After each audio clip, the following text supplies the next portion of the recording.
the structures of government, the state structure and characteristics of government. And for us to deal with the topic, we need to talk about the types of government, what they mean, their features, their merits, and demerits. So for tonight, I hope to be able to talk about the unitary system of government, the federal system of government, the confederal system of government, the presidential, and the parliamentary. So without any further ado, we'll start with the unitary. I hope everybody can hear me though. MB, we hardly can hear you, we barely can hear you. And please, can you try to either on your camera or share a slide?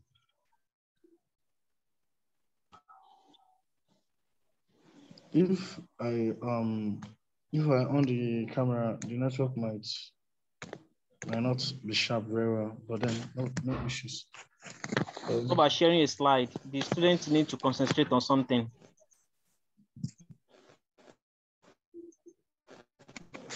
Not any slide for this presentation. I only have the material I'm consulting. So, but be that as it may, be that as it may.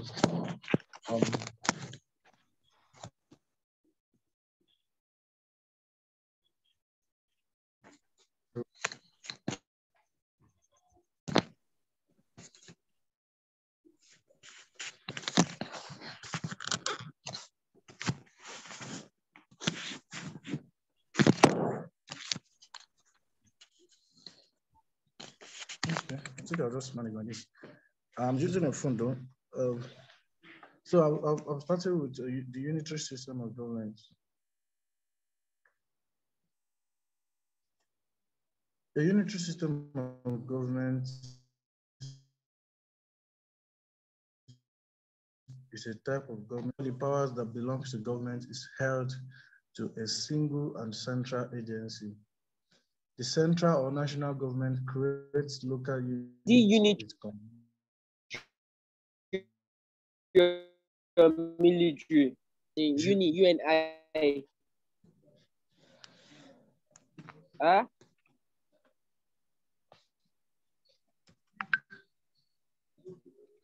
Can you hear me?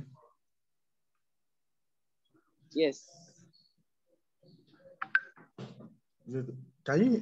Are you hearing me? Yes. Okay, so unitary, I say unitary. You want to take the spread, you want to take the spelling. The spelling is uniform. No, I've gotten this. U as in uniform. Yes, sir, I'm not hearing you. U as in uniform, N as in November, I as in India, T as in Tango, A as in Alpha, R as in Romeo, and Y, that is unitary. Did you get that now? Yes, sir. Okay, so unitary system of government.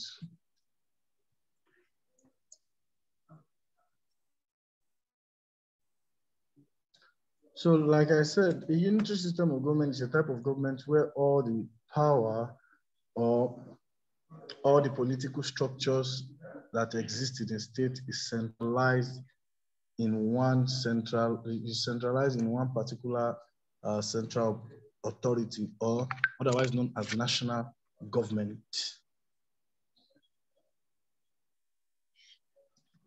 So, for example, but the central government only creates local units of the government for the purpose of its own convenience.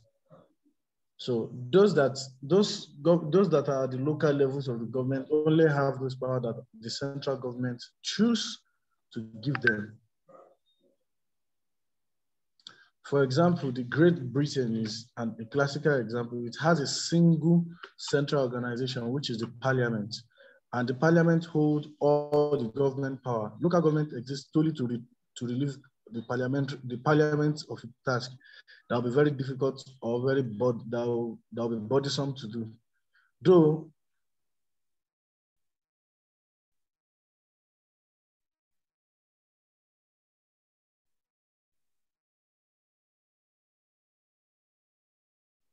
yes. So the key take home here when you are talking about the unitary system of government, one, it is centralized. The power is central. I don't know whether, are you with me? Yes, sir. The unique feature of a unitary system of government is that the power is centralized in the federal or national government. Okay.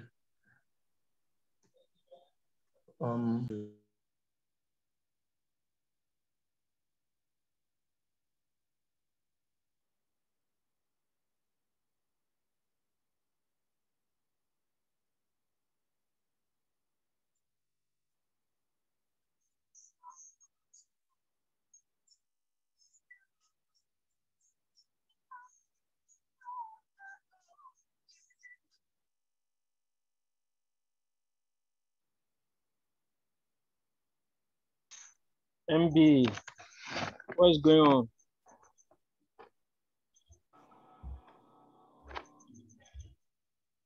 Emmanuel, Lillian, Olamikosi, can you all hear me? Yes, sir. MB, what is going on? What is going on?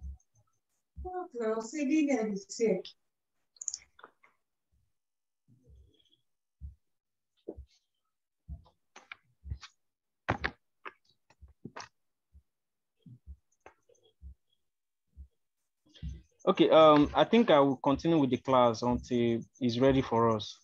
Can you all hear me loud and clear? Yes, sir. Yes, sir. So, when we talk about structure of government, we have different structure. We have the unitary, we have the presidential, we have the parliamentary, we have the monarchical, we have the oligarchy, we have aristocracy, we have military, we have several systems of government. So he is trying to explain the unitary system of government.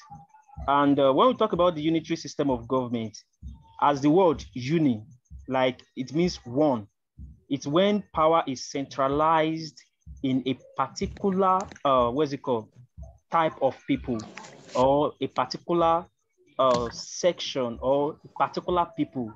The power, are you back? Yes, boss. Okay, please take over. So just like Mr. Jatu has said, the word unitary comes from the root word uni. When something is uni, or it means that thing is one.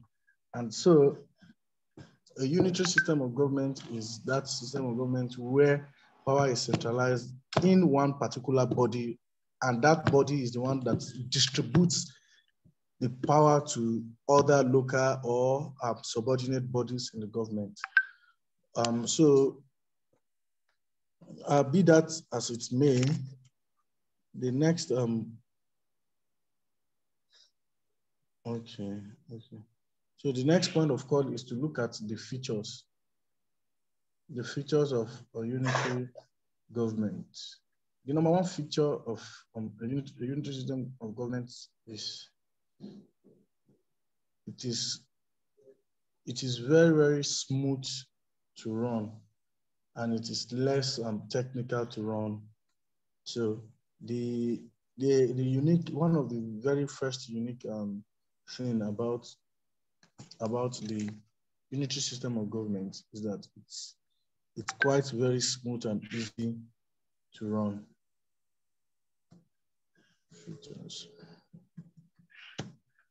So also, there's also the uniformity of law.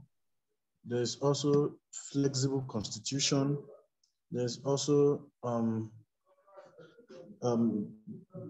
flexible constitution, centralization of power, single and simple government, easy to run. So I think we can stick to that 5. 1, it is easy to run. 2, the power is centralized. 3, it is single and simple. Number 4, there is uniformity of law. Number 5, the Constitution is always flexible. Do we get that?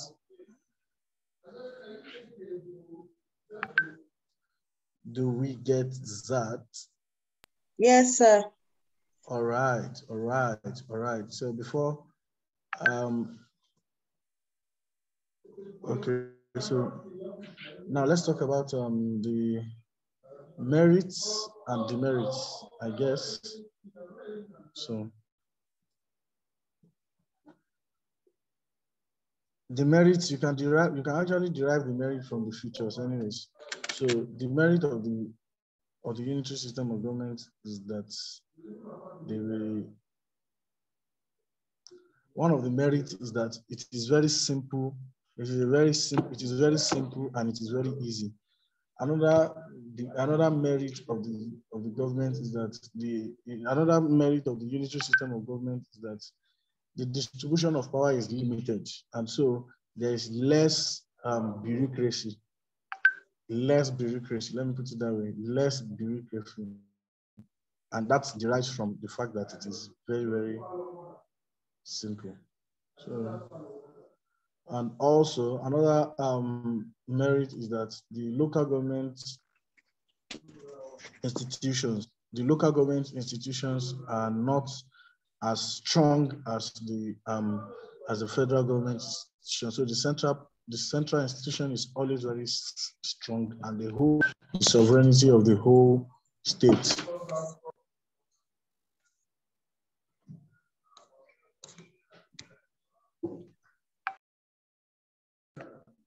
Sorry, interrupted that flow. And now, when you talk about the demerits, the number one demerit is that there's nepotism, there is less. God. How do I fix this? You're leaving. Ọ̀rẹ́ Alpha.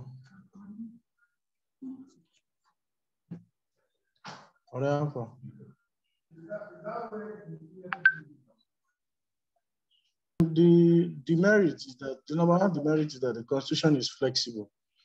Then number 2 is that there's arbitrary use of power. There's arbitrariness of power in the central government. And the last but not least is that the government institutions are not as strong as the central institutions. Those are the merits and demerits. So I'll take it again. We started from the definition of a unitary system of government. And when we're defining a unitary system of government, the very first thing we ask you to take cognizance of is the fact that the word uni is from one, and it means that it's a system of government where all the power is centralized in one state, and such central power is responsible for the distribution of the power to the local government as they deem fit. So that is how I defined it. And also I gave some of the features of the unitary system of government, which I said, number 1, it is simple and single. Number 2, there's centralization of power. Number 3, there's uniformity of law. Number 4, there's no distribution. Number 4, there's flexible constitution. So, and we now move over to say, what are the merits? And I said that the merits actually, or the advantage actually derives from the features, which is number 1, it is simple. Number 2, the central power holds all the power and controls the unit government or the local government, and also the central power is more responsible than that of the state government, and also it is an easy and simple system of government to run. And there is also the uniformity of laws. That is 5. Then on the side of the demerit, we are saying number 1 demerit is that the Constitution is flexible. Number 2, there is too much concentration of power in the central authority, and Number 3, there is nepotism, and it aids corruption easily.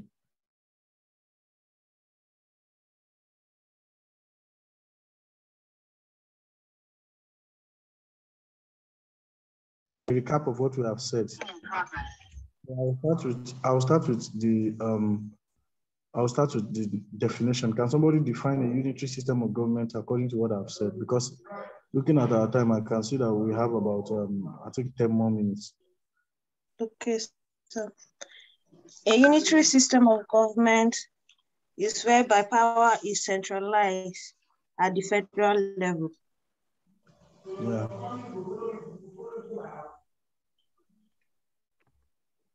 Continue. And that's all. Okay. Thank you very much, Lillian. Who else is online? Olameposi. Yes. Yes. Tell me, what do you understand the unitary system of government? Or tell me one of the features of the unitary system of government. Features of unitary system of government. The constitution is flexible. Correct.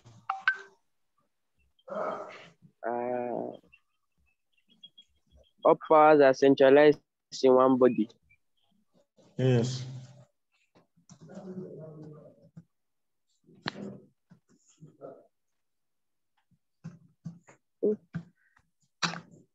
That's yes.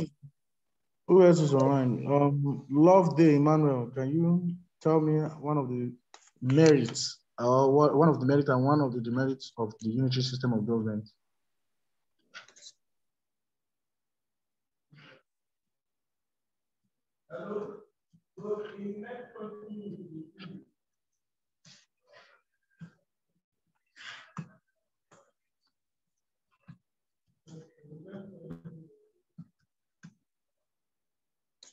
Okay. What of Jennifer? Jennifer, can you hear me? Jennifer Chioma, can you hear me?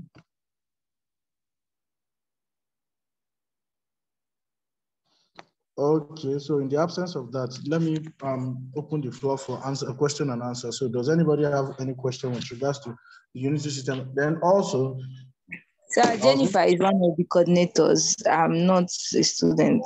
I'm just there. Forgive me, Jennifer. No problem. No problem. The absence of, I think we can open the floor for question, please. Which oh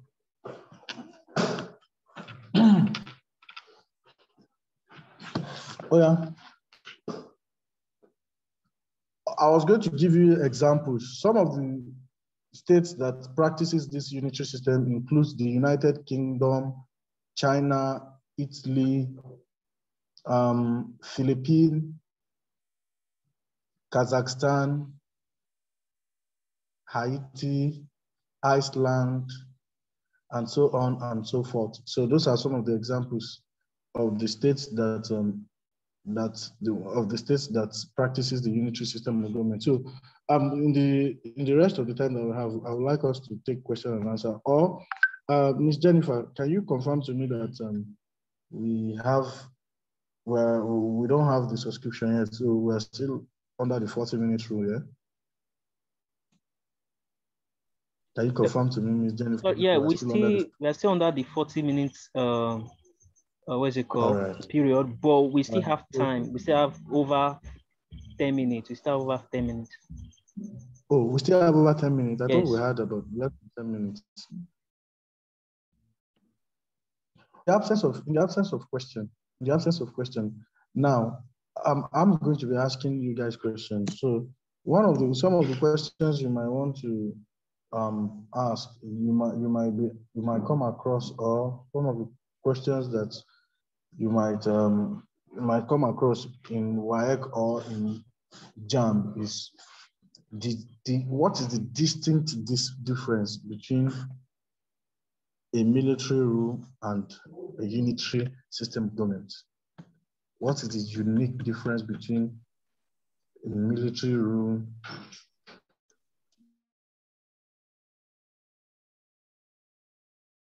Rule uses decree while the unitary use the constitution.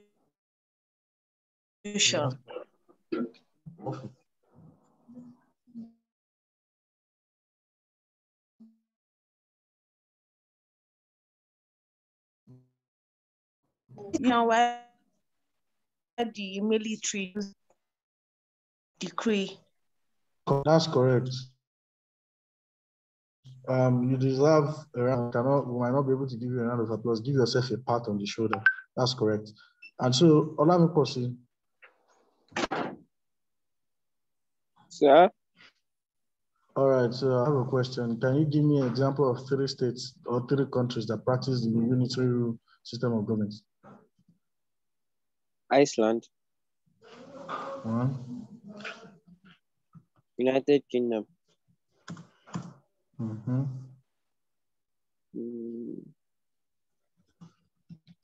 Yes, I mentioned a lot of countries.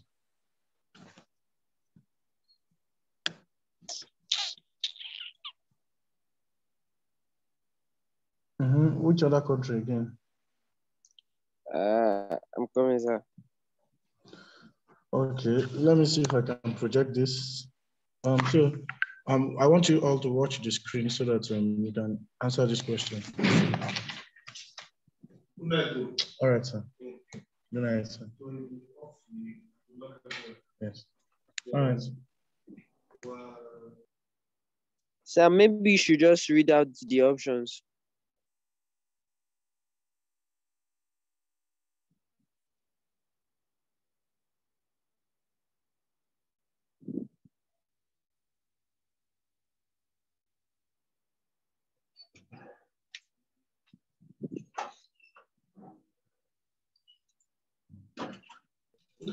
What is a unitary system of government? They are giving you options. Option A, a system where the local government have most political power. Option B, a system where national government has most political power. Option C, a system where national government must interact constantly with the state. And option C, a system where the Supreme Court exercises most of the political powers.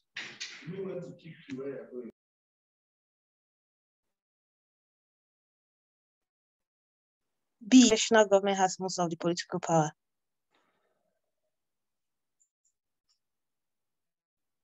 Yes, that's correct. That's correct. That's correct. Let me see. Let's check. Next. Okay. All right. So, you see, just like I said, okay, look at this question. They say, what is the real world example of a unitary system of government? 1, Jordan. A, Jordan. B, Mexico. C, UK. And D, Brazil. What's the answer? Anybody? UK. C, the United Kingdom. United. That's correct. That's correct.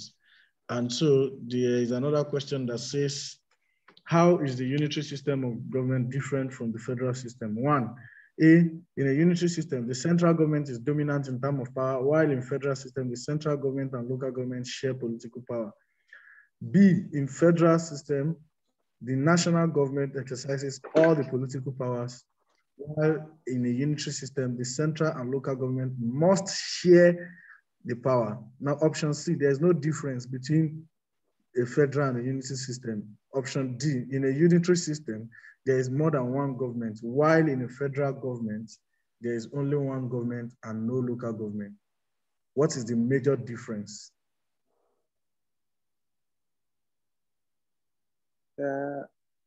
Who wants to attempt? Call the options again?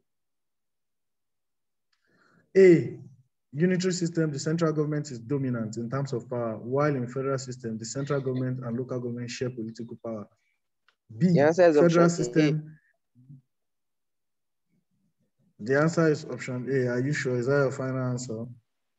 Yes, sir. All right, that's correct. Option A is the correct answer. Gentlemen and ladies, boys and girls, I think we've been able to cover basically the unitary system of government. Hopefully next class by next week, we'll be able to cover the unitary system of government. We'll be able to cover the confederal, the federal, and the parliamentary systems of government. And we'll see how that goes. So once again, just as a final recap before we run out of time finally, we have defined the unitary system of government, and I know that we all know the definition of the unitary system of government. Secondly, we're able to talk about the features, the fundamental features of the unitary system of government, which includes the simplicity, flexibility of the Constitution. What other thing? Yeah, flexibility of the Constitution, and how the power is retained in the central. And also, we've been able to talk about the merits and the demerits of the unitary system of government, which is actually derivable from the features of the unitary system of government. And we are able to answer some of the central questions. When it comes to the structure and systems of government, WAEC and NECO, they are more focused about you understanding and grasping each system of government as a unique system of government. And so they are going to pit unitary system of government against other system of government and ask you to differentiate. So this is what WAEC and NECO does. So I hope you can do further readings on your own on the unitary system of government. So hopefully next class we're able to not do contrast them, stating their unique features and their differences. Before I go, I want to quickly apologize for my inability to take the class 2 weeks, the last week and last 2 weeks. It was due to circumstances beyond my schedule, my ability. So, and I want to use this opportunity to thank the Jason Support Charity Foundation. Yeah, they have been very active and proactive.